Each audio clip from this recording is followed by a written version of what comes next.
get into it. Once again, and I was hesitant, but once again, we are starting with the Big 12 because that's the best conference in the country. It has the most best teams. It's the most interesting conference race going. And we had notable developments in that league over the past couple of nights. On Monday night, Baylor beat Kansas. So now the Jayhawks are on a 3-game losing streak, just the fourth of Bill Self's career at Kansas. Then on Tuesday night, Iowa State beat Kansas State. Texas beat Oklahoma State. TCU beat Oklahoma. What that means is that we now have a 3-way tie for first in the Big 12 standings between Texas, Iowa State, and Kansas State. Those 3 schools are all 6-2 in the league. Kansas, TCU, Baylor, each 1 game back with 5-3 league marks. All 6 of those schools, again, Texas, Iowa State, Kansas, TCU, and Baylor, they're in the top 13 of my top 25 and 1. Deadleg, how you sizing up the Big 12 race? How many conference wins, let's start here, is it going to take to get at least a share of the Big 12 title this season? Okay, I don't have the projections out right now. I assume you do. I'll guess.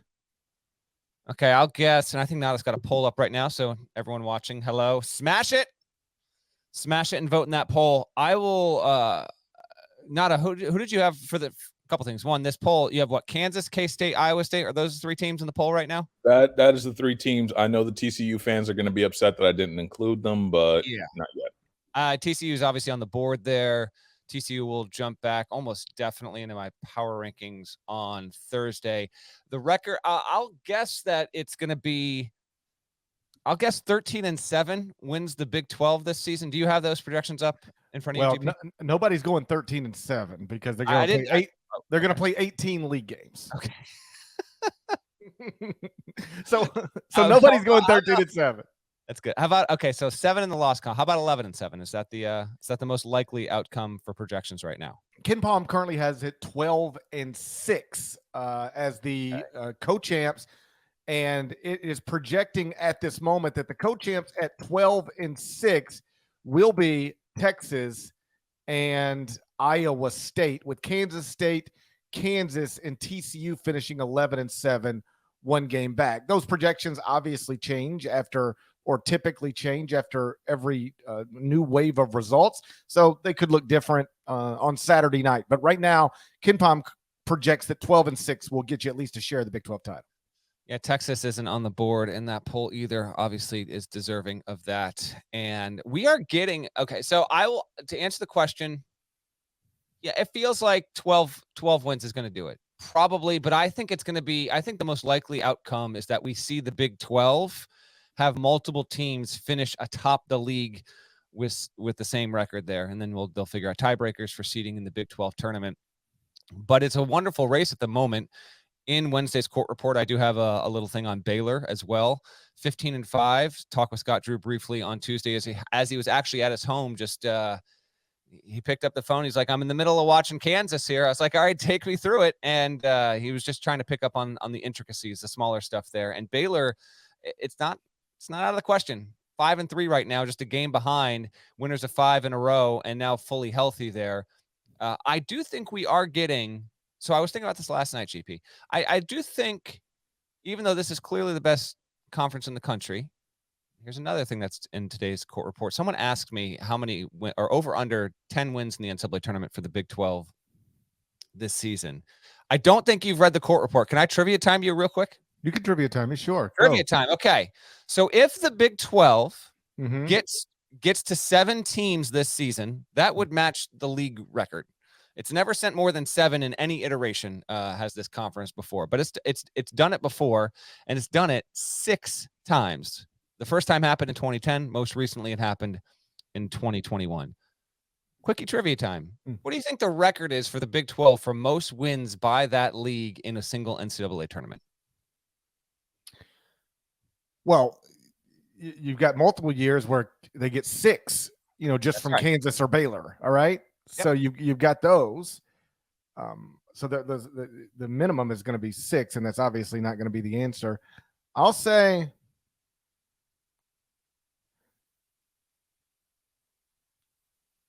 12. Ding, ding, ding. 12 is the exact answer. Happened in 2018. Good on you. Good on you. 2018, Kansas got 4 of them, made the Final Four. 2018, Texas Tech got 3 of them, made the Elite 8. West Virginia was a 5 seed that picked off a pair of victories that season. Kansas State was the 9 seed. Remember, it beat Kentucky to get to the Elite 8, so it got 3 more that season. TCU made the tournament but didn't get any wins that season. Texas and Oklahoma were 10 seeds. Texas got one, did not win a game in the NCAA tournament that season. Oklahoma didn't either. That was Trae Young's one and done season. But 12 is the record there. I was asked over under 10 this season, and in the mailbag portion of today's court report, I said exactly 10 because they've only beaten 10 twice, and that's Baylor winning the national championship and Kansas going to the Final Four. You got to get more than 10 wins. You probably got to get at least one team to the Final Four. Now, there's a decent chance of that this season because of how good the league is, but I do think that this 7 number is probably the threshold, Parrish, because we are getting a real split. Top 6, then the other 4. Right. Because right now, Texas Tech still hasn't won a game. Texas Tech isn't going to the tournament. West Virginia is not going to go to the tournament. 8 is the best case scenario, but Oklahoma State and Oklahoma right now, they're a pair of 11 and 9 teams. Oklahoma's got 2 league wins, and Oklahoma State has 3. Probably one of those 2 teams is going to probably get enough wins, I think, to where we look up and it's like they're going to Dayton. I think the Big 12 will send 7. But we have a clear delineation at this point, with it being Iowa State, Texas, Kansas State, TCU, Kansas, and Baylor, and then the rest of the teams are a tier or 2 below that. I would say Kansas would still be my pick to win the league. We talked about this a couple shows ago. I'm just not gonna shift off of that just yet. I know it's a game behind. It's on a 3-game losing streak. It's got to play at Kentucky, but that's not going to count toward the league game, even if it loses there. But I think it would be my choice to be most likely to finish atop the standings, GP. But having said that, I would take Kansas along the likes of Iowa State, maybe Texas. I don't know. It's an awesome league with an awesome league race, and I'm thrilled to see it developing in this kind of way. I'm going to still stick with Kansas as a projected league champ, just because, like, if you just said Kansas at any point, no matter the good or the bad, at any point over the past 19 seasons, you'll end up being right 16 of the 19 times. So I'm just going to play the numbers, right? Kansas, and until it gets to a point where it is quite clear somebody besides Kansas is going to win this league title, I'm going to assume Kansas is going to get at least a share of it. I do want to discuss their 3-game losing streak in just a second. First, before we do that, some more thoughts on just the top of the Big 12. To your question, I'll go over 10 NCAA tournament wins for the league, because once you put Kansas State and Iowa State in the national championship game, you're guaranteed 11. Okay. You're guaranteed 11 right there. So the Kansas State Iowa State national championship game is going to guarantee one of those schools is going to get 6 wins. The other one's going to end the season with 5 tournament wins. So that's 11. And I'm just assuming, Baylor can get 1, or Kansas can get 1, or TCU can get 1, or Texas can get 1. Way over 10 for the Big 12 this season. Like I mentioned, I've got those 6 schools that we've discussed in the top 13 of the top 25 and 1. And the 3, I thought this was sort of interesting. The 3 that are currently tied for first in the standings, Texas, Iowa State, and Kansas State, sort of a common thread between those programs is that they've all got new staffs. I mean, Rodney Terry's in his first year as the interim coach, but even if it were still Chris Beard, that would be a second-year staff in Austin. TJ Otzelberger's staff is a second-year staff at Iowa State. Jerome Tang's staff is a year 1 staff at Kansas State. So all 3 schools are proving to varying degrees that it no longer has to take time to move a program to a better place. And I know that the place Jerome Tang started or the place TJ Otzelberger started is vastly different than the place the Texas staff started. But either way, these are 3 staffs that have been on campus, relatively speaking, very little time, and they flip these things into incredible products very quickly.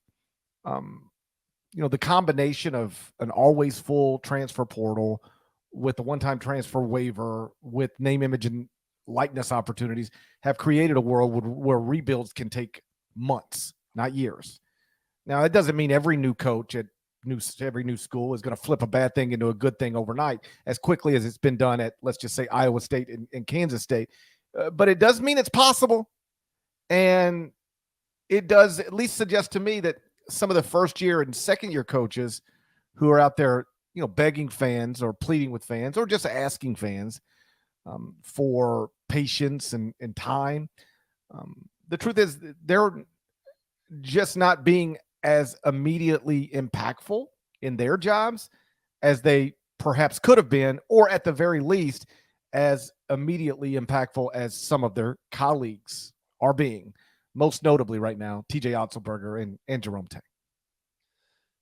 You with me on this Iowa State train? Because I don't know if I want to let you on. Cyclones are a major problem, dude. They get a good win over a good Kansas State team on Tuesday. Jaron Holmes had 18 second half points. Just another really good, like the Big 12 is just the most reliable watch in the country, man. And, Caleb Grill kind of gutted through a tough evening. Gabe Kalsher was good again. And Altenberg has been, what he's been able to do is just, it really is remarkable. Like they've got, I don't have it in front of me, he's beaten like 8 ranked teams now in a year and a half or something like that. It's just, they are legitimately a national title contender. And this podcast is reporting that first. It's the Iowa State Bonnies. I know that's also coming together, right?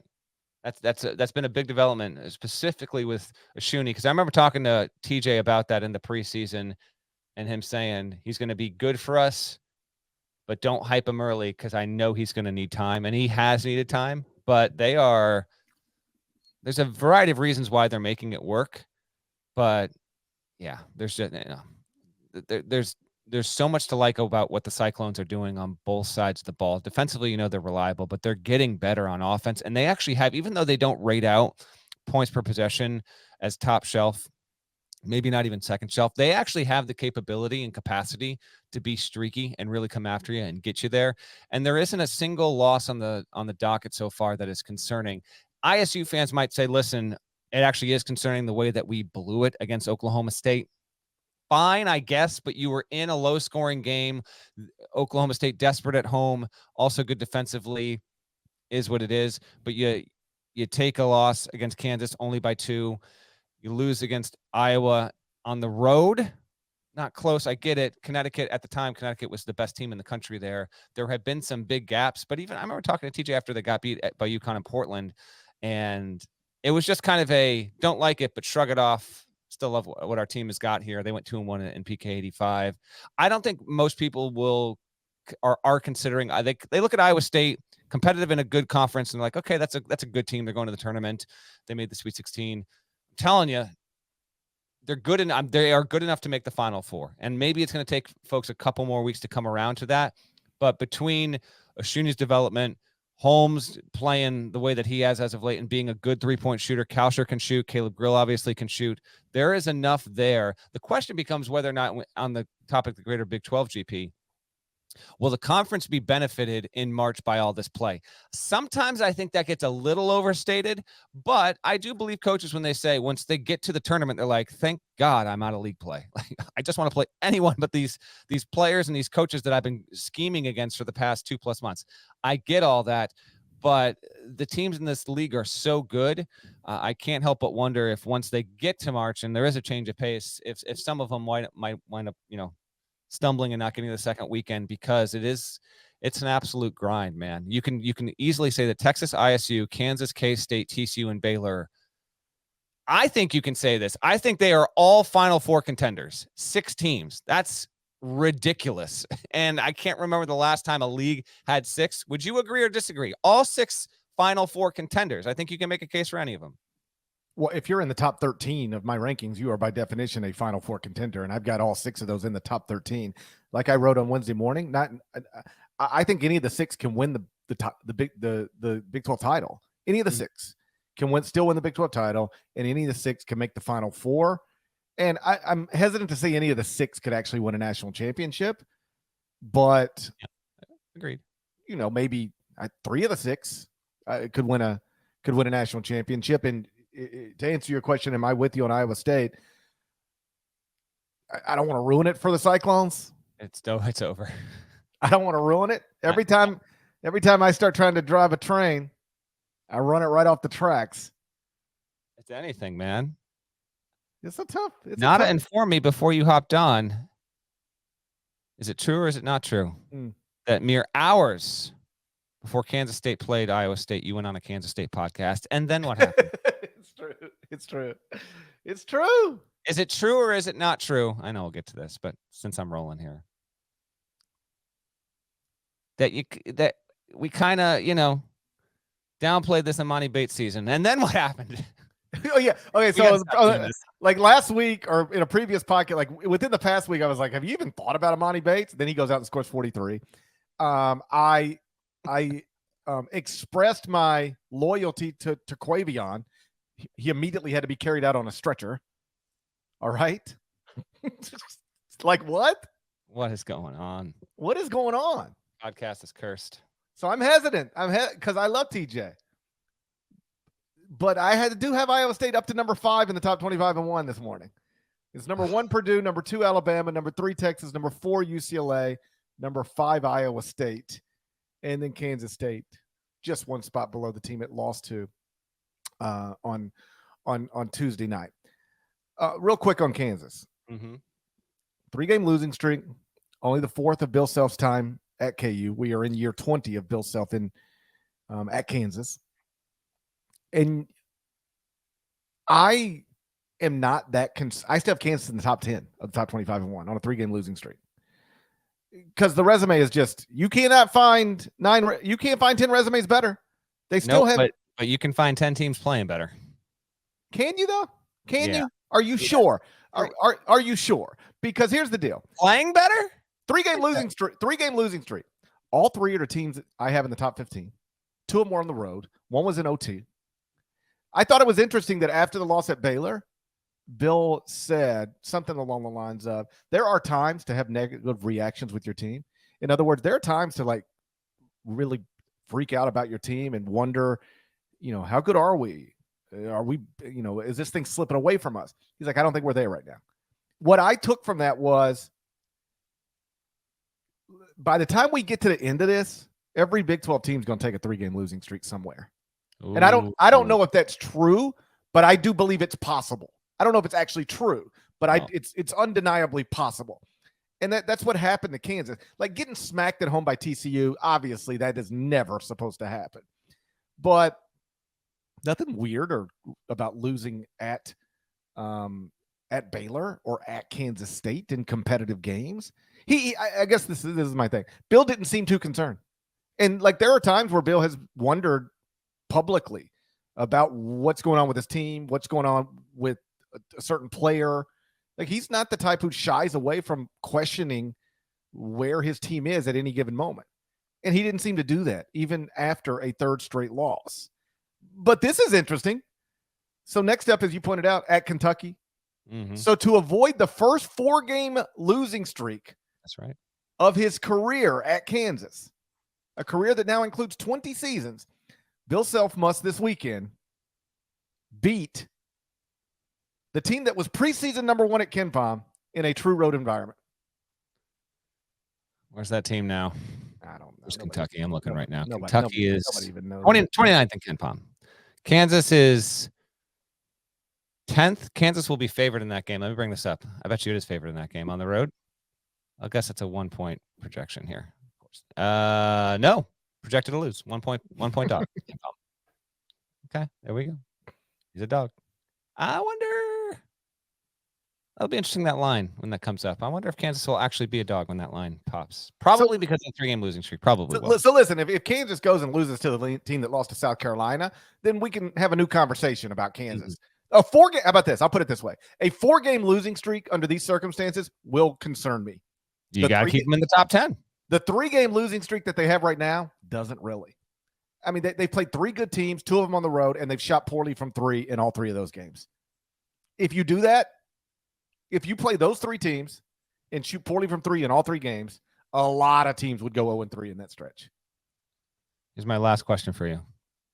What's more likely, given the competition in this conference? What would you say is more likely? the Big 12 regular season ends, and at the top of the standings is one team or four teams with the same league record? Because I think it's four teams. I think it's more likely that we would have a four-way tie than one single team actually winds up separating.